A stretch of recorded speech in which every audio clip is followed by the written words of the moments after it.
And we're live. All right. Episode number 57. I'm here with Kenny. Kenny, thanks for coming on the show. Pleasure to meet you. Tell us a little about yourself. Where are you right now? What do you do? Currently, I'm in Arizona. More specifically, Avondale is kind of like a sub-city or suburban around Phoenix. But yes, and I'm a martial arts teacher as my career. So mainly Kung Fu. Yes. I am a real life Kung Fu teacher. Real life Kung Fu teacher. We found him. All right. And your shirt says fear? Yeah, so it says, it's a Bruce Lee shirt. You can tell he's my hero. Fear is for what? Fear is for others. Oh, not for you. Yeah. You're never afraid, Kenny? Of nothing? Well, there are some, which is some, things of hesitation, and you could call tidbits of fear, like let's say, this twist or backflip or this thing or this opportunity in life or what have you. But I generally don't have that a genuine fear like phobias, what have you. There are some times of hesitation, but like a true fear that'll hold me back on anything or prevent me to do certain things that I would want to do. I would say I don't worry that have much or at all. That's pretty interesting, because I feel like a lot of people, right, deal with a lot of anxiety or scared of a lot of things, and me too. Like there are a lot of things I'm a little bit anxious and scared of, but I feel like maybe it's not that I'm not scared of things, just that maybe I'm braver and I'm willing to take on things that do make me uncomfortable, right? So yes, is that your take? Yes, and there's also we teach this especially towards our students, meaning also the little kids.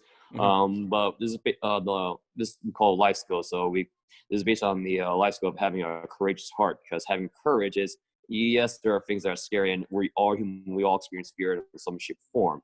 However, having a courageous heart or having courage is to have that courage or have that feeling like you can be able to do that certain thing, no matter how difficult or challenging it may seem. So whatever the challenge may be, a career move, a career opportunity, or let's say a physical movement, let's say, like I mentioned, some acrobatic movements, or maybe a MMA fight or what have you. Yes, it's okay to be fearful, because it all happens to us. However, can you have that courage to suck it all in and go through the fire? Well, and that's how it goes. You teach that to like your students? How is it? Like you tell them that, or do you like? Yes, we teach. Is it part of the philosophy? Yes, it's part of it, and we teach other skills as well, like in having a focused mind, the importance of being persistent, as well as having balanced emotions, which is very important in this day and age, even before the COVID, and also having a creative spirit, a creative mind as well. We teach that, and also other skill things too. And we teach this, at least for me, is for the art of martial arts or Kung Fu, and sometimes even our Tai Chi practices and Qigong practices. But I'm mostly in the martial arts side, so that's where my specialty is at. Oh, okay. Wait, I want to break it down, because you just said you just keep throwing in a lot, and I just I know. For me this is all new and it's cool.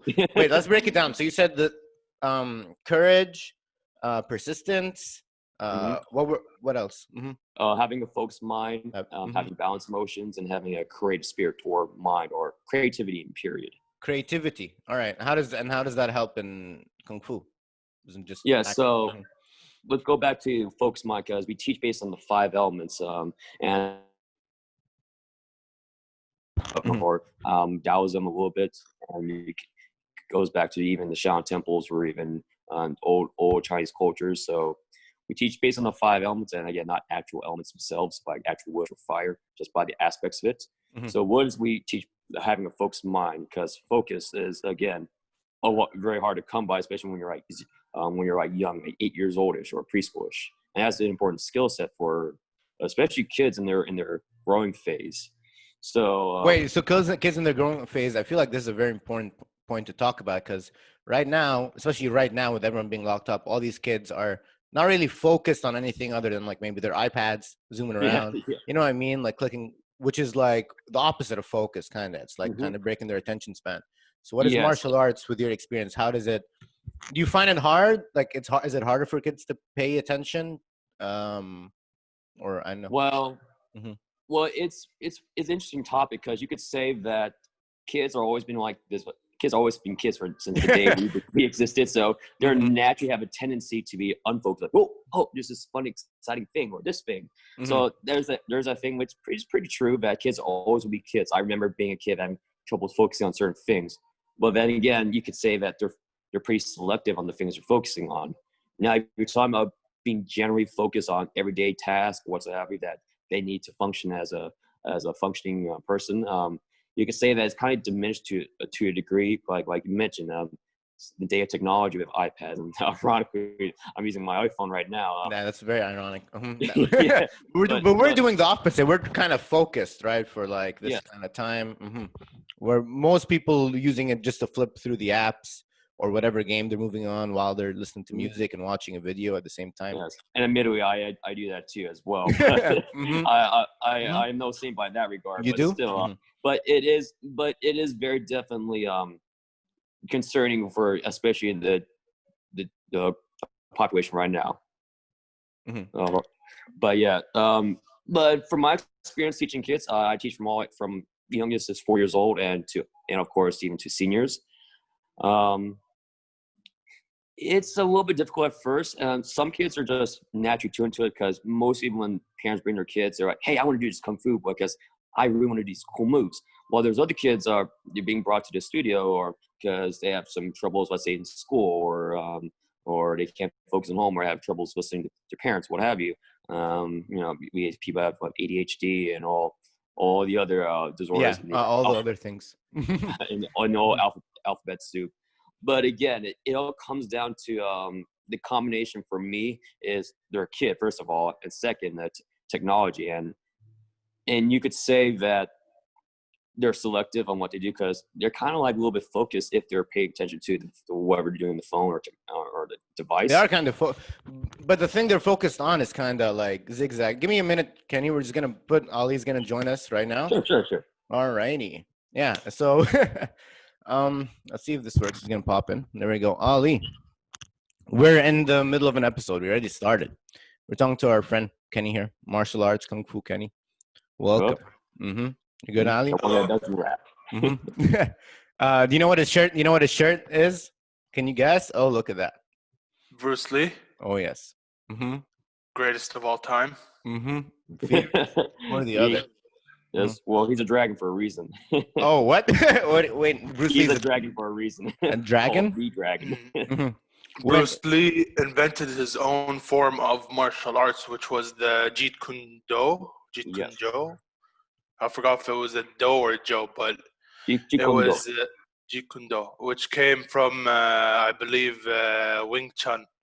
Yes. The form of Wing Chun mixed with a little bit of other martial arts. Yes. You're on the money on that.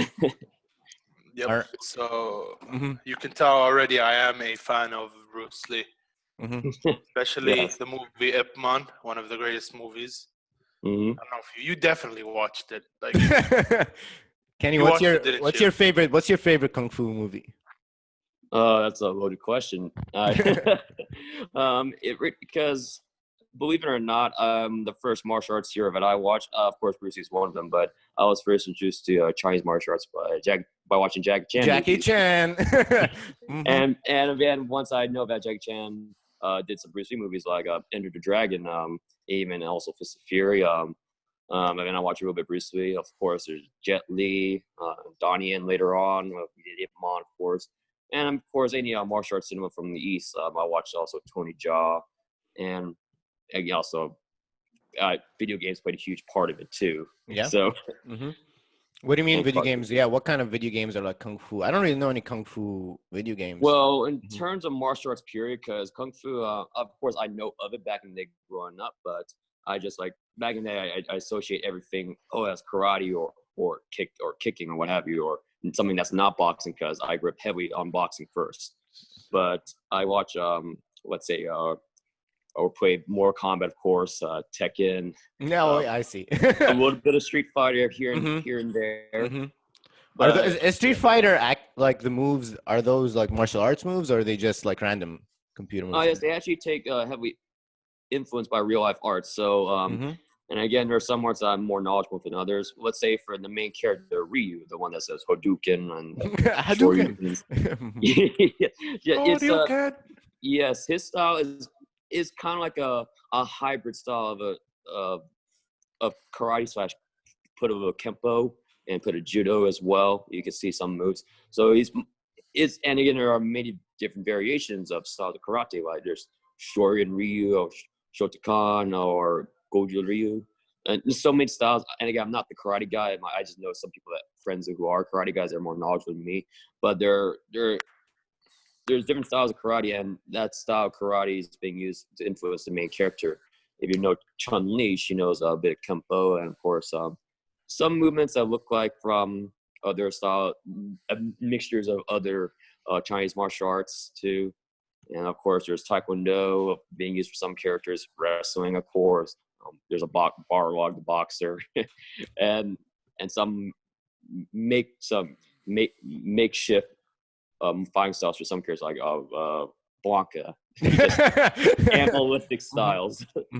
But yeah, so there are some real arts being influencing fighting styles in video game franchises. Like I mentioned, Street Fighter, Mortal Kombat, Tekken, King of Fighters, Soul Calibur. That's more. What about Mike Tyson's Knockout? That's straight up boxing. Again, it's back in the days graphics, but there are some legitimate hooks. Jabs. You ever played that though? I haven't played. I haven't played any of the punch outs, at least to my knowledge. I'm probably played like an arcade cabinet. I was in a Comic-Con or so, but but as far as I can tell, there's some. And again, it's not too hard to know how to do a proper jab or animate one, but yeah. Okay. So what's your style? Since I came in late, and I do apologize for that. I messed up my medication last night, and that took a toll on me. It's totally fine, man. So I specialize in Chinese martial arts, kung fu, and I know both southern and northern Shaolin styles of kung fu. So there's a tiger and crane boxing or hung guard, that's southern style, or low stances. I also know northern Shaolin, long fists, and some animal styles where it's more high flying kicks and jumping. And I also know arts like Wing Chun and also, and I wouldn't recommend as a fighting style, but I do know Tai Chi as well, and Magua, but also my first formal exposure to martial arts is Taekwondo, the kicking martial arts, because like every kid that watch movies, I like to do spin kicks. Oh, you can do those? You can do those high fly kicks? Yeah, it's part of the job description. Oh, part of the job. Oh my! Can we see it, Kenny? Can we switch to kung fu mode? Yeah. All right. Sure. So, excuse me for the bad angles. Maybe make sure I can do this. So, one of my favorite kicks is tornado kicks. So I do like a little wind up, but you can also do it from standing. So I can step, kick like that. Oh my. And what I can do, and there's also like a spin outward, so you can just jump and do like a outward hook or heel kick. And of course, there was the kick that Bruce Lee does. I forgot what it was called, but I'm sure since you're a fan, you probably know how to do it. It's I forgot what it's called. No, not the split. It's has a bit of spinning to it too. I don't know if maybe. By the way. Sorry. I can do the splits, by the way, just letting you know. All right, you keep doing it. When I see it, I'll know it. Yeah. Oh man. Oh God. It's part of the job description. I cannot do that. No. Well, it takes time, practice, and dedication. Dedication. Definitely. Just like anything. Oh my! All right, and then so you're mostly a kicks guy and a backflip. Whoa. Yes, I'm more specialized in kicks, and there's some acrobatic things I can do. But like anyone, there are things that I'm not. And again, I'm human, but it takes practice and commitment. There are some flips and twists that I'm personally working on myself. Oh, so you're training also, like you're trying to you just gotta. There are things you want to learn, like new skills you're trying to unlock. Yes. Yes, right. And again, the thing I like about martial arts or even things period is it makes me there's always things I can always be better on or learn, and And my philosophy is life is all about learning and experiencing new things. So Mm-hmm. do your very best what you can do, and of course try not to crack your neck in the process. Yikes. But where does the main thing? Mhm. Yes. Have you ever been injured? Maybe not physical move. Oh, Have you ever- definitely. From sparring, from doing practicing movements. I do some have injuries from working out as well. Like probably putting too much weight in the barbell or what have you. That sort of thing too. That sort. So this body has gone through some stuff. Mhm. What's your record of boards? Like, how many boards can you break? Boards don't hit back. But Oh, but like it's a strength kind of thing. So what's your record? I haven't personally broken, like, let's say a stack of boards, but I have broken boards that are not that very hard to break. Period. If you fully commit, but I yet to try any like competitional thing where you can break multiple boards. But the thing is, like, if depending on the board themselves, if you're like considerable enough strength, you can go from, like, let's say 3 to 4. Definitely 1 for sure, because they're not that very thick. But if you're recommitted and you put your whole entire body weight, I'm pretty sure like a very fit person, or even a very fit kid who's probably younger than me, can go through like 3 to 4 boards easy. Mm-hmm. So let's talk other fighting styles, because I'm also like I have a history with martial arts, but a little bit. Hmm? Like I used to do jujitsu till I gained weight. Yes. So, Does So, everyone tell you? I actually did jiu-jitsu too. Does I everyone did tell you I jiu-jitsu did a too, little bit of kung fu? A little bit of Does everyone say? Because I also did a little bit of jiu-jitsu when I was a kid. Does everyone tell you I did a little bit? Or wait, you did it in school, didn't you? I didn't. Yeah, the same school as you probably. Oh wow! Wait, so we School, did it that's funny. together. Okay, yeah, Cool. cool. With each other. That's funny. Yeah. I mean, Tell us about jiu-jitsu, but also tell us like what's your experience? Do most people know about martial arts? Is it very like, I don't know, like a bubble community, or no, I don't know no. what's Well, in terms of people knowing of it, I think people know more of it in proximity because, pop culture, movies, video, sports, what have you, and especially the rise of MMA, especially where the dude bros know more about fighting, the aspects. That I think martial arts are now being more known. And again, back in the 70s, there's like a huge boom of martial arts schools. But I think thanks to MMA and of course the rising trend of things like movies and games and shows, martial arts as a whole is being exposed to like an unbelievable degree. Because back in, like, let's say a couple hundred years ago, it's kind of like a secret thing to do. At least for the Chinese side, or Chinese martial arts side, kung fu can only be taught by, let's say, from someone from a royal bloodline, and can only be taught by the first son. That's from a Chinese history or Chinese kung fu history. Nowadays, anyone can learn it, which is great because I'm up for anyone learning this stuff. Well, yeah. So, do you think it changed over the history, like Chinese martial arts? Oh, definitely.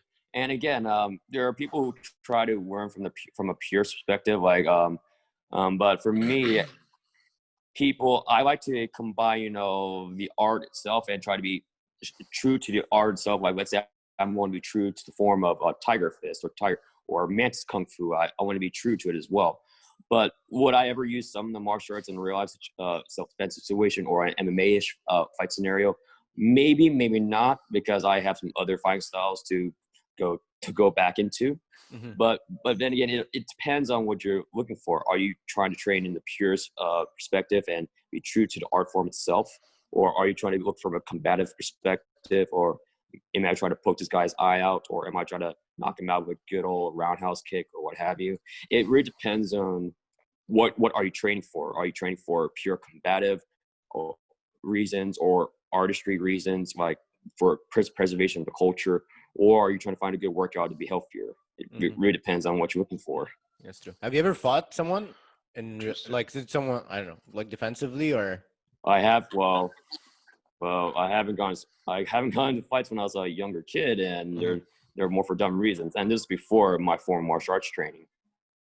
Well, when I was in high school or middle school, I did martial arts hiatus because I trained in Taekwondo, and due to personal reasons, with being a teenager and having hormones and all that stuff, you got into some dumb decisions, and I got into some fights. That comes to the territory, and of course, I can't remember because. Does that tell you? Most likely does that teach you not to to be a peaceful defensive guy now? To be honest, no. yes, but yes. So nowadays, as I'm 40, just kidding, but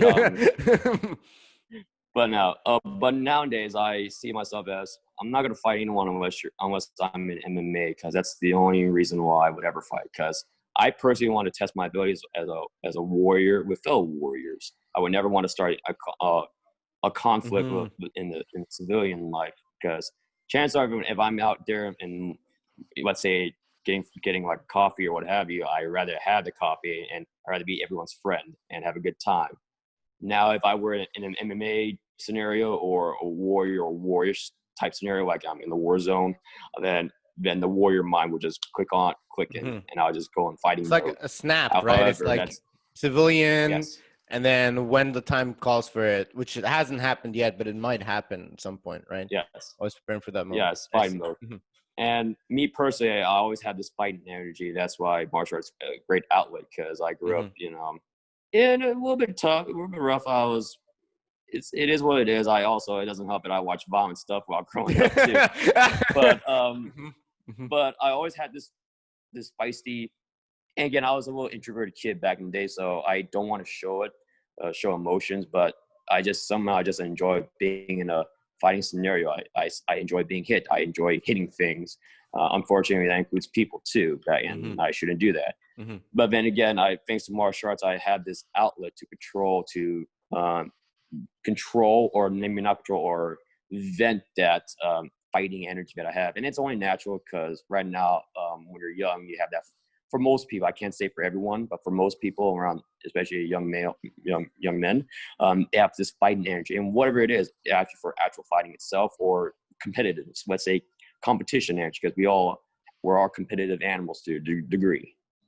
So that's why I chose martial arts, because it's pretty much a pure combative art expression, but there's discipline involved. There's a philosophy involved as well. You do this every day?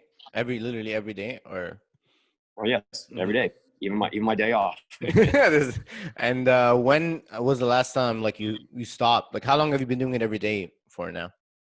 And again, every day I do at least a couple out. Personal training, it really depends on the day, but at least I do at least minimum 2 hours of doing something. The most I ever did was like half a day, and that was like back when I was not even a teacher.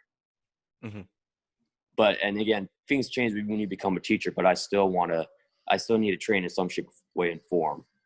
Now, and again, I will be honest.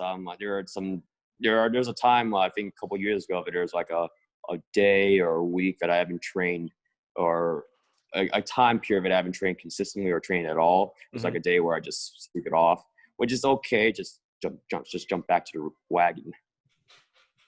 All right. And yeah. All right. Do you feel down when you're not doing it every day, or? Oh, definitely. If I don't train in some shape, way, form, yes. If I do like a skip day, there's a change of, I would say, energy or frequency, or just my whole energy levels. They kind of change. And again, I may still have a good day, overall day, by doing something else, like let's say hang out, what have you. Or play video games, what have you, or anything activity I enjoy. It's not the same if I haven't exerted this physical training or do anything that's physical or that's what I enjoy, that I pretty much sweat it off with. So there's a difference in energy levels if you don't do anything physical, or especially something that you enjoy. All right. Tell us about Bruce Lee. Why is Bruce Lee the hero? I don't know too much about this. I feel like you and Ali know a bit more, but I know he's like an actor and he's popular. Yes. I don't know what the whole thing is. Instead of telling you, why not show you, eh? Oh, you're gonna pull up a spin. Yeah, tell us a little, Kenny. Well, as far as I know, just saying, Bruce Lee fanboy, I can tell you as much as I can research from day one. But Bruce Lee, he's known as an actor, but he's also a legitimate martial artist because he trained under Ip Man back when he was in his teen years. I think as 17. I could be wrong, by the way, but he definitely trained under Ip Man during his time in Hong Kong because he was born in the United States in California. I forgot what city, but he moved back to Hong Kong, China, sometime, and that's where he grew up in the majority of his childhood. And again, in his main documentaries and testimonies say that he was pretty like a feisty kid like myself. He likes to fight, so, and he actually got part of a street gang or a group of young kids, and he got into a lot of fights. And during that time, and he wasn't a great student either in terms of academics. So that kind of gave his family a hard time, especially towards his dad.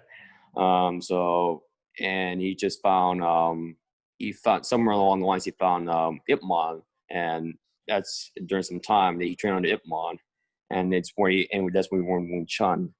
And granted, when he moved to the United States, there are reasons why he went to the United States. The most common accepted reason why he moved to the United States is because he has to move to avoid trouble with the law because he got in a fight with some kid, this government official's kid. That's the common accepted reason why he moved to the United States. And during that time when he went to the United States, I forgot what state, he didn't formally finish his Wing Chun training. By the way, that doesn't mean he's not great in Wing Chun, because many of his classmates, and even if Ip Man himself, said Bruce Lee's pretty good in Wing Chun, even though he didn't complete his full training, like let's say getting a black belt in Wing Chun, if that's the one way you can see it. So he didn't finish the first didn't master it, let's say. Yes, and again, and mastering is subjective. Did he master, let's say, a certain aspect of Wing Chun? Definitely, you can see it just by his movements. Did he complete the entire set, or did he master just one aspect of Wing Chun? Probably not, but it's again, it goes back to subjectiveness and for me, what kind of aspect of the training did he master or did put time and effort on? Maybe did these practical sparring, did he master that part? Probably, because he pretty much knocked crap out of a lot of people. Can you allow me to share screen? Oh yeah, of course. Yeah. There you go. Yeah. So, why is he the greatest though? Is what I don't understand. I understand like he plays kung fu. Yeah, I understand he plays kung fu and he's like a cool guy and he's smart and philosophy and stuff. You gave him the. Oh, I gave it to Kenny. Yeah. Oh my! I'm sorry, Kenny. Kenny, can you give me the host? I don't know how he's gonna do on the phone now. Do you know how? If not, it's cool. Yeah. We're good. We're good. Let's just keep going. I'm sorry. You're asking me why he's the greatest. Is that correct? Mm-hmm. Okay. And most commonly, why he's perceived as the greatest, because first of all, is the way he's been portrayed as movies, and his movies are known being portrayed as the little guy or the guy that's being, as this great fighter at first, but there's some challenges ahead, and he pulled through because everyone likes the underdogs, or like Rocky or what have you. Mm-hmm. But yes, and something about his charisma, because he's like an underdog and he's very charismatic. That's the. Mm-hmm. Yes, charismatic, and even outside of the movies, he's being known as charismatic, and and people call him, a people person, a ladies' man, and all of that. So, part of it is charisma too, and the way he portrays himself outside the studio as well as inside the film studio. Mm-hmm. But also, back in the day, during the '60s and '70s, Chinese people, especially men or Asian men in general, they're portrayed as weak or not as masculine, and the culture back in the day is like, okay, that's okay to pick on the Asian guy. Yeah. But now, due to Bruce Lee, he showed masculinity, how powerful and the underdog can be, especially the Asian American or Asian male can be. He can beat the crap out of the people, no matter who they are. Like, I can beat the crap out of Chuck Norris or Kareem Abdul-Jabbar or any of these wide variety of masculine figures. So there's that aspect of why he became so popular, because the combination of the underdog story and his own personal charisma. Now, in terms of the actual martial arts, like I mentioned, everyone knows that he trained on Wing Chun, and believe it or not, he actually studied Tai Chi first, and maybe a style of Kung Fu beforehand. But his most prominent style that he utilized before he developed Jeet Kune Do, is Wing Chun. Now, during his time in the United States, and after this, I think is a Karate Beach karate tournament back in '67. Again, dates are not that my forte. Mm-hmm. He did a kung fu demonstration, and he mainly utilized a lot of the Wing Chun aspects, like the 1-inch punch, and Chi Sao and Lap Sao, and these are partner drills. But during around that time frame, he also studied judo by Gene Labelle, and he also learned from other styles, like let's say karate, and he did he had experience in boxing, and there was also like a granted, and there's some flaws to, there's some controversy if he actually did, but there are some times where there are some hints that he did like a boxing tournament. He did train some boxing too before going to the United States, because he according to the newspaper or whatever, he says that he won a boxing tournament against a boxing match against a boxing champ in his high school. So he had some boxing experience too. Oh, Bruce Lee, what a guy. Mm-hmm. Yeah. And Yes. is there a Bruce Lee of today or not really? Well, in terms of an actual Bruce Lee, well, it's very hard to say. I'm not pointing myself, but I am inspired by him. That's but awesome. Yeah, but in terms of if you say there's a Bruce Lee in all of us, because he influenced a lot of people, not just in martial art, but in terms of artistry or how to live your life, then I could argue that just there's a Bruce Lee in all of us. Mm-hmm. However, in terms, if you want an actual physical reincarnation of sorts of an actual Bruce Lee, I don't know.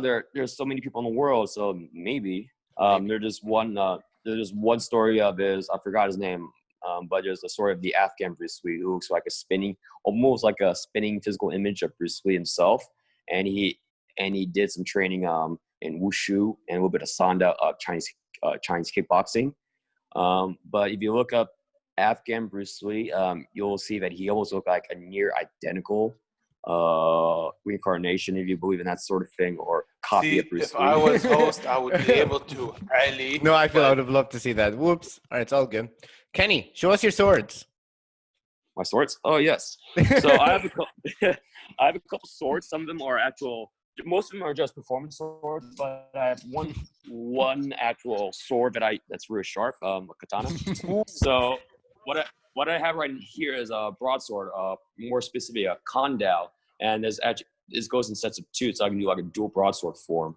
So yes, and again, this is not sharp; it's more for performance and show. But I will tell you this: it will hurt if you smack someone with this piece of metal. Period. But this is more meant for show. And again, you can do like figure eights and spins and cool stuff with them.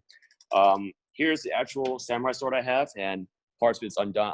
Last night I was fixing it. Whoa. But this is my sharp sword, and if you can tell, it's actually I did the Ito wrapping, the leather wrapped itself. And, whoa. Yes, I was actually redoing it because it was a little messy at first. And if you notice, there used to be like a metal cap here to hold the Ito, but I didn't have time.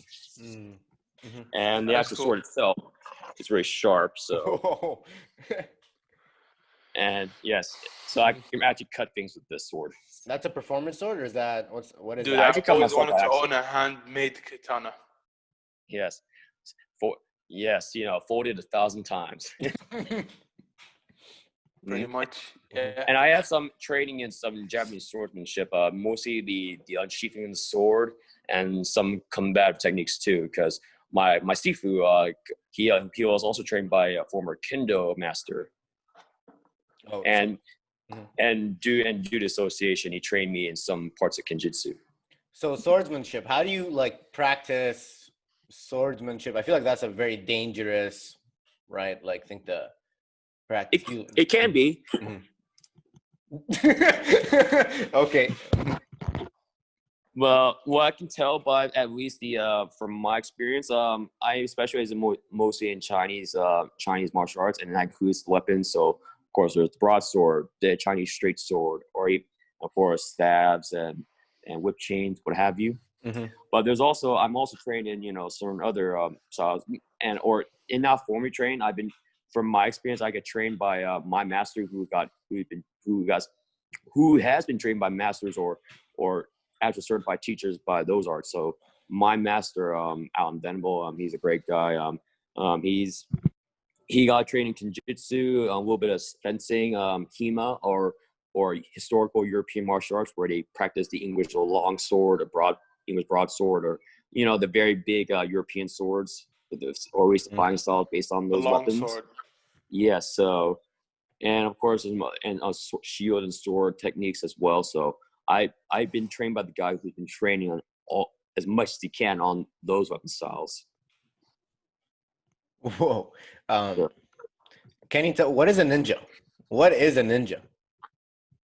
The ninja, or shinobi, that can translate to shadow warrior or dark warrior, because they operate in the night. They're warriors / mercenaries / they can be assassins too, or there's information gatherers, because they don't back in the day in medieval Japan, they serve different functions for they can act as like I mentioned, assassins to take out this leader or the shogun of a rival clan or this province or land. But they can be disguised as normal farmers or people in court or in the world court, and or geishas or the kuninichis. They can be information gatherers or infiltrators, saboteurs, or they can sabotage certain aspects of the land by damaging infrastructure, damaging certain buildings, what have you. So the ninja are people who specialize in different other trades, kind of like the CIA or the Navy SEALs of the United States. Okay. They can do whatever they need to do to better the clan they're in, or better the family they serve. Kind of like the samurai, but the samurai are more honorable. They're more out there or more noticeable. So the ninja are shadows, and again, they work in the shadows. So if, let's say, the Marines are the samurai, the CIA or the SEAL Team 6 would be the ninja. That's one analogy you can think of that way. Maybe not be the best, but that's one way you can see it. And they're still out there. Another way. Well, so there is proof there were ninja clans, and if you look at YouTube, or there is a person that claims to be the last old school practitioner of ninjutsu, and right now he's teaching his way of ninjutsu to many other students too. So the practice will still live on, but he's known as the last living ninja. If you're considering, he's from Japan, and as he went from a Japanese master, that sort of thing. But this last living known ninja is still teaching his arts to his students. So the practice itself will still live on. And of course, there are ninja schools and people that claim to be ninja master, or people that learn from old ninja masters. So there's that. And again, I am not the foremost expert on ninjutsu itself, but I just know of it. It's just like ninjutsu is just like a martial arts, like kung fu is. Kind of. So ninjutsu is more like an umbrella term. So there's, of course, the fighting aspect, the hand-to-hand combat aspect, which most normal people will associate ninjas as, they're great fighters and what have you, which comes to the territory. They have to be. But there's also, they had to be great horseback riders. They had to be great camp outdoorsmen, because they had to survive the outdoors. They had to be great. They had to be very proficient in mountain climbing or infiltrating various buildings. Back in the day, it was castles in Japan or what have you, or going over through moats. That's why he's in the TV show Ninja Warrior. They kind of simulate that, but of course in the modern twist. But how to traverse in certain different areas, how to kind of like parkour in a way. That's one aspect of the ninja training that you have to be proficient at. And of course, there's the other combat arts like archery. That's more so for the samurai. But there's also shuriken jutsu where they throw ninja stars or shurikens or even kunais or projectiles. Period. There's that too. But Ninja ninjutsu is stars. what I'm trying to say is Mhm. ninja stars. Yes, the sharp pointy things. But overall, ninjutsu, even though people want to associate it as just a fighting style, is actually an umbrella term for many arts or areas that the ninja has to be proficient at for their missions. Either combat or infiltrating, sabotaging, or traversing in different environments. That goes on the umbrella term ninjutsu. The fighting style, fighting or hand-to-hand combat, which can trace its movements back to many other fighting styles like karate or even taekwondo, judo, jiu-jitsu. The terminology for the ninja's fighting style is taijutsu. If you watch Naruto or anime, I did watch Naruto. the character Rock Lee is proficient in taijutsu, Yep. so that was just pretty much hand-to-hand combat. Pretty much. Is But the biggest rivals to ninjas were obviously the samurais. Samurai, right? And yes, and that's the mostly accepted, but it's also rival ninja clans too. True. Because samurai do have to fight other samurais, and back in medieval Japan, there are periods like the Edo period and Sengoku period. But again, back in the day where Japan is still warring clans, what have you, and they're trying to take each other's lands, the ninja also have to fight against other ninja clans because sometimes they can be high. They can be they can be served under a certain clan, and this clan has this type of ninja clan under the service. So sometimes they have to fight other ninjas or other samurais or just assassinate this lord, so that way their lord or their leader can have this type of land. So it's tribal warfare, but with ninjas and samurai. Yeah. Awesome. Anime?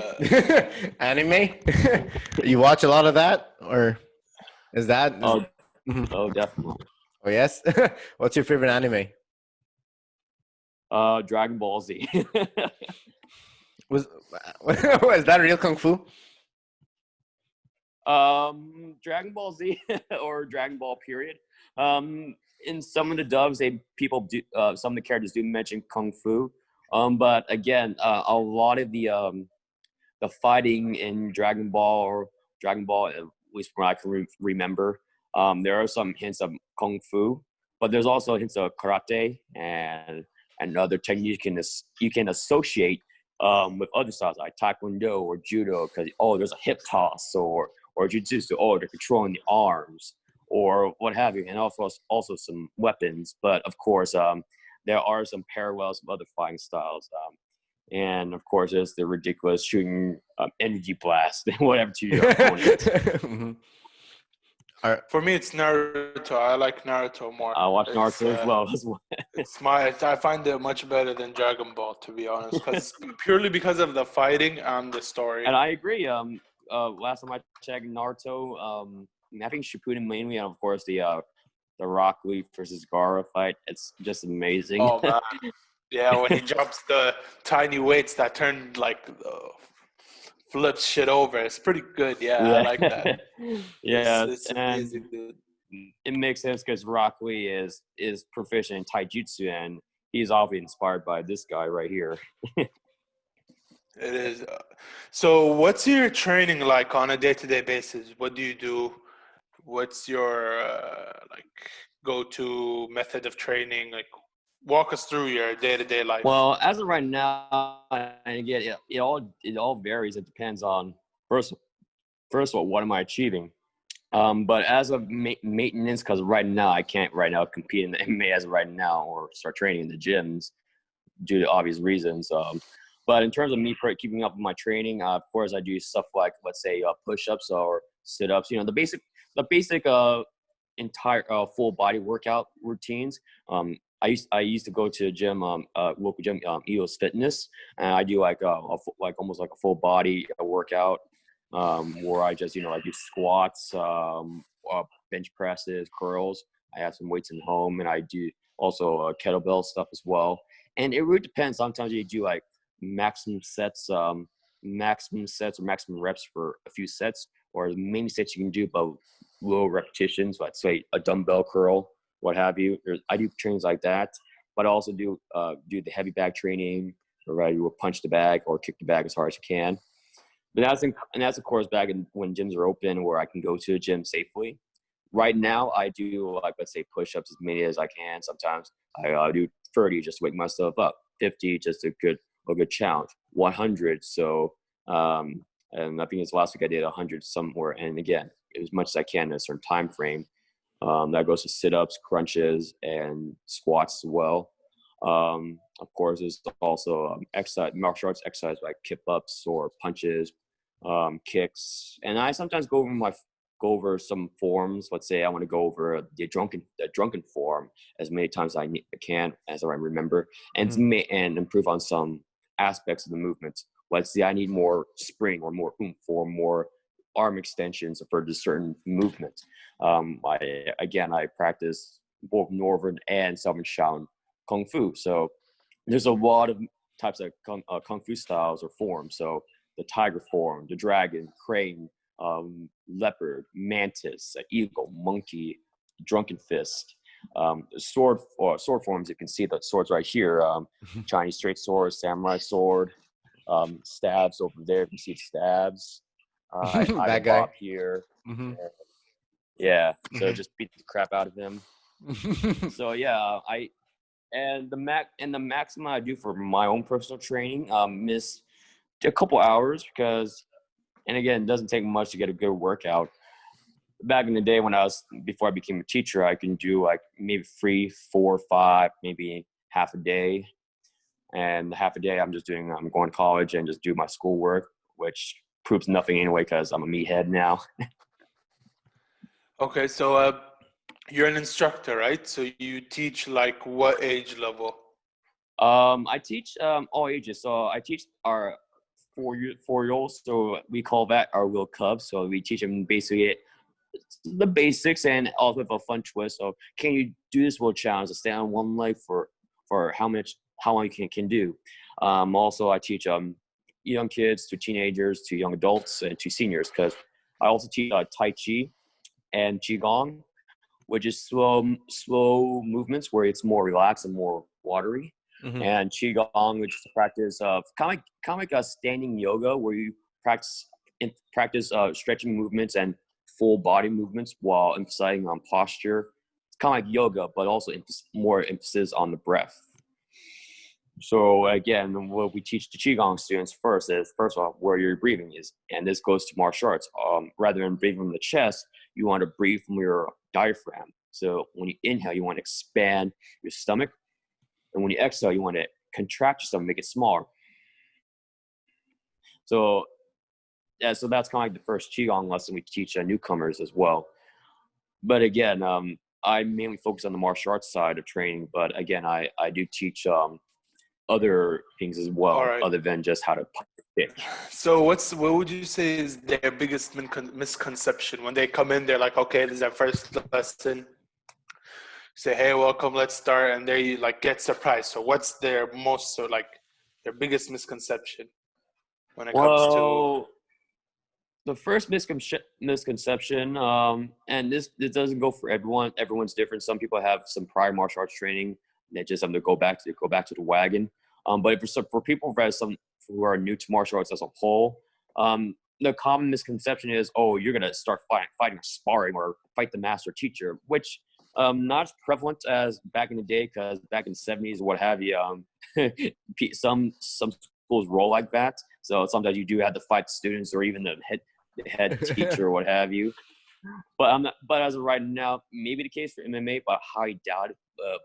But just either an MMA school or a traditional school like Kung Fu or Karate, you do conditioning, like push-ups or stance work, or can you do this many jumping jacks to warm up the heart or stretch? We do that first to get the warm up the body.